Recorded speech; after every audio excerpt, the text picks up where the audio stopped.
Hey, what's up, everyone? I want to welcome you guys to another episode of Here's What I Think with your host, Charles Tabansi.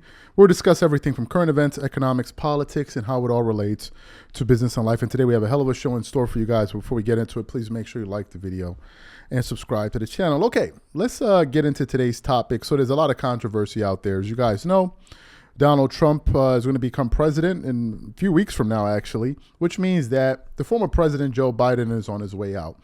And usually what ends up happening towards the tail end of a particular administration is that governing party, and specifically the president, usually hands out pardons.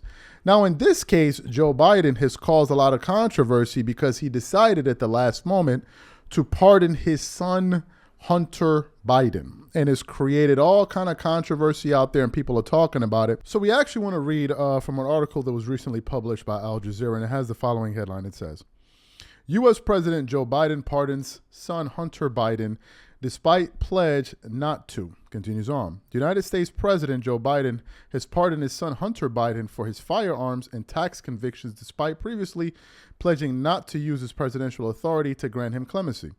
Biden said on Sunday that his son had been singled out and selectively and unfairly prosecuted due to his family name. There has been an effort to break Hunter, who has been 5.5 years sober, even in the face of unrelenting attacks and selective prosecution, Biden said in a statement released by the White House. In trying to break Hunter, they tried to break me, and there's no reason I believe it will stop here. Enough is enough. Explaining his decision, Biden said that throughout his career, he had followed the principle of telling the public the truth out of a belief that Americans are fair-minded.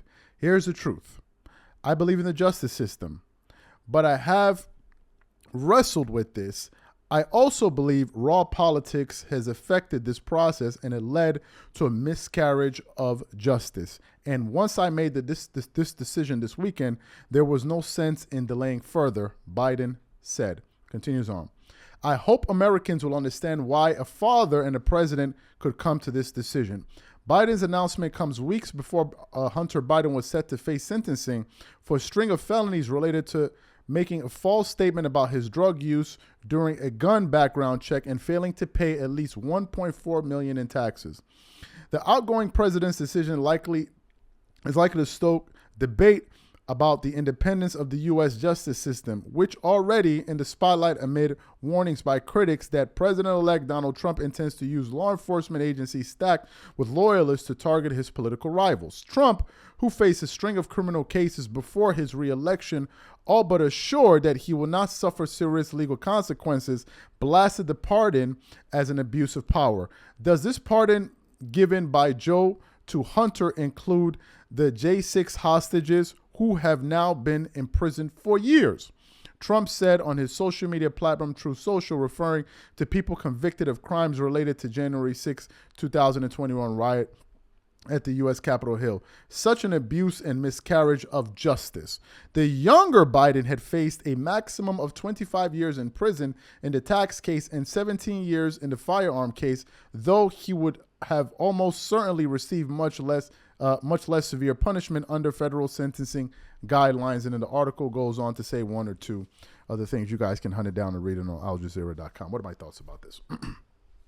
So we actually posted a poll on our other channel, Dreamers Pro. It's a sports channel in case some of you don't follow that channel. Dreamers Pro is the channel.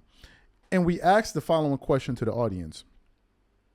If you were in the position of Joe Biden, would you pardon Hunter Biden? And we gave the audience two options.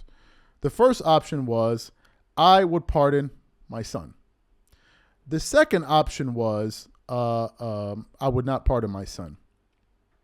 About 70% of the voters who voted on that poll said that they would pardon their son. Now, I started to read through some of the comments, and some people were saying, look, the issue they have with it is that Biden initially said that he wouldn't do it, and then he went on his word and then ended up deciding to pardon his son.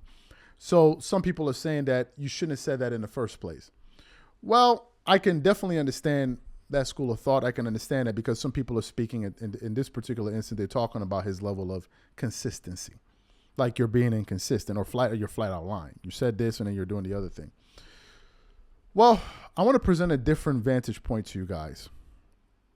If you were in a position of Joe Biden and you had a son facing this kind of these kind of penalties, and you're a president, and they ask you, "Are you going to do this?" and you say, "No, I'm not going to do it." Well, what would have happened if you said, "I'm going to do it"? If he said he was going to do it, they would have been like it's an abuse of power. So I think in that moment, there was no right answer. What would have been the proper answer? What would have been the proper answer? Because if you say, "No, I do it," people would have been like, "Oh, okay, you're doing the right thing." But if you say, "I'll do it," then they'll say, "Oh, this is abuse of power. The justice system is not fair. It's not fair for everyone." That's the first part. So I don't think there was a right answer for him.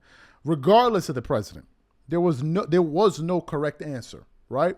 Now, the reason I'm saying there was no correct answer because ultimately you were going to pardon him. Look, there's no parent that if they had the ability to save their child or their children from being sent to jail for 25 years, that they wouldn't do everything in their power to save them, whether they're right or they're wrong. The vast majority of parents are going to do anything they can to save their children. That's why if you listen to the president's wife, she said, "I don't feel bad about it." What woman would? What is she supposed to say? "I feel bad about it"? You're lying. There is no woman that would sit down and watch their child or their son or whatever it is go to jail and be like, "This was the right decision to." Of course they would. Like, let's be for real. Even if Biden wanted to do it, you think his wife is just going to sit there and just watch her husband send their child to jail? No, okay, if you're married and you're president, your wife is going to sit there and just watch you send your, come on, like, let's stop. Like, it sounds easy to do. Oh, I wouldn't send my child. That sounds very beautiful when you say it. But when you as a parent are faced with a situation like that, you're going to do whatever you can to save your child. That's just the reality. So I don't hold that against them. I don't. We all would. And if you say otherwise, you're lying. You're lying, you're lying, you're lying, you're lying, you're lying. I don't know of any parent that will sit back and just watch their child go to jail for 25 years if they can help it and stand on principle and say, "Oh, well, this is the bed you laid in, so go ahead and even though I can stop it, I'm going to let you know." No, I don't believe that. I don't believe that. I'm sorry, I don't believe it. I do not believe it. I don't. That's my position on it. Whatever you guys think, please leave your thoughts and comments in the comment section, and we'll catch you guys on the next show.